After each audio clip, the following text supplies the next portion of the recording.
दिल्ली स्फोटाबाबत पंतप्रधान मोदींकडून कठोर कारवाईचे निर्देश। कोणताही दहशतवादी हल्ला झाला तर तो भारतावरचा हल्ला मानला जाईल। मोदींच्या निर्देशानंतर सुरक्षा यंत्रणा अलर्टवर। दिल्लीतील लाल किल्ला मेट्रो स्टेशन समोर कारमध्ये भीषण स्फोट, 9 जणांचा मृत्यू, काही जण जखमी।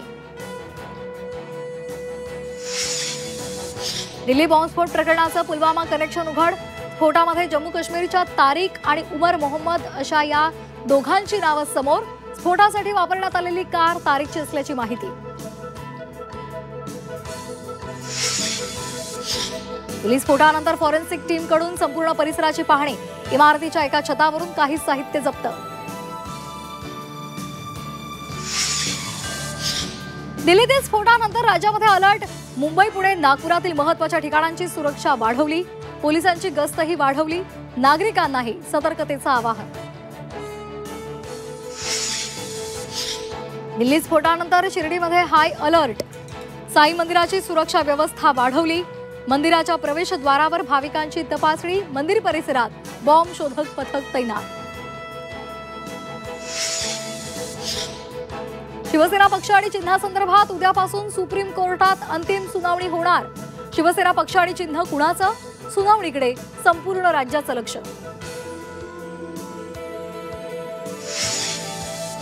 दिल्ली स्फोट हे केंद्राचं अपयश। केंद्रानं जबाबदारी स्वीकारावी। काँग्रेस नेते नाना पटोले यांची टीका। दहशतवादी आले कुठून? नाना पटोलेंचा सवाल।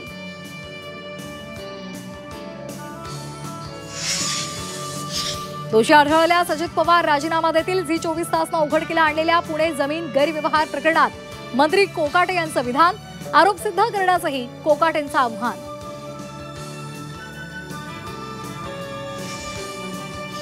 जरांगींनी आमदार प्रकाश सोळंके यांची भेट घेतली। प्रकाश सोळंके यांच्या निवासस्थानी झालेल्या भेटीमुळे राजकीय चर्चांना उधाण।